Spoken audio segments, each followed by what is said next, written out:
आता पाहणार आहोत मोठ्या घडामोडी। महादेव मुंडे हत्या प्रकरणातील आरोपींना अटक करण्याच्या मागणीसाठी ज्ञानेश्वरी मुंडेंचं कुटुंबासह आंदोलनात सासर माहेरचे लोकही सहभागी, ग्रामस्थही सहभागी। न्यायाच्या मागणीसाठी भर पावसात केलं आंदोलन। चक्काजाम आंदोलनाप्रकरणी बच्चू कडूंसह 18 कार्यकर्त्यांवर गुन्हे दाखल। आंदोलनावेळी वाहतूक कोंडी निर्माण झाल्यानंच कारवाई। शेतकरी कर्जमाफीच्या मुद्द्यावरून कडू आक्रमक। आगामी निवडणुका लक्षात घेता लाडकी बहीण योजनेची पडताळणी स्थगित। सूत्रांची माहिती, निकषात न बसणाऱ्या 9 लाख लाडक्या बहिणी आधीच योजनेतून बाद। गणेशोत्सवापूर्वी मुंबई सिंधुदुर्ग विमान वाहतूक सुरू करण्यासाठी प्रयत्न सुरू। निलेश राणेंची माहिती, माजी खासदारांकडून चुकीच्या पद्धतीने करार झाल्यानंच विमानसेवा सुरू झाली नसल्याचा आरोप।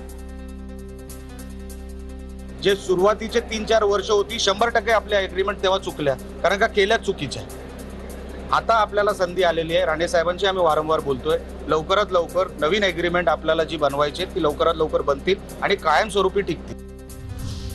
वडतर्फ पीएसआय रणजित कासलेचा अटकपूर्व जामीन अर्ज बीड न्यायालयानं फेटाळला। कासलेचं जातीय तेढ निर्माण करणारं आणि धनंजय मुंडेंसंदर्भातही आक्षेपार्ह वक्तव्य। दोन्ही बाजूंचा युक्तिवाद ऐकल्यानंतर कोर्टानं जामीन अर्ज फेटाळला।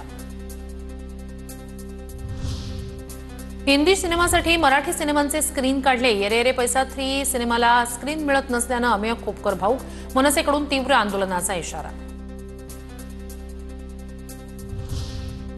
अमेय खोपकर यांच्यावर सूड उगवण्यासाठी काही मल्टिप्लेक्सचा प्रयत्न। त्यांनी ताळ्यावर यावं, नाहीतर आम्ही त्यांना ताळ्यावर आणू।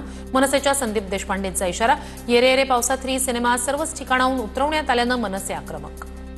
काही मल्टिप्लेक्सेस असतील, काही असतील थिएटर्स, आणि जाणीवपूर्वक तो मराठी चित्रपट काढून त्या जागी हिंदी चित्रपट लावण्याचा घोळ घातलेला आहे। मराठी चित्रपटांची जर गळचेपी करण्याचा प्रयत्न केला तर महाराष्ट्र नवनिर्माण सेनेला आपल्या पद्धतीने आंदोलन करावं लागेल, याची त्यांनी नोंद घ्यावी।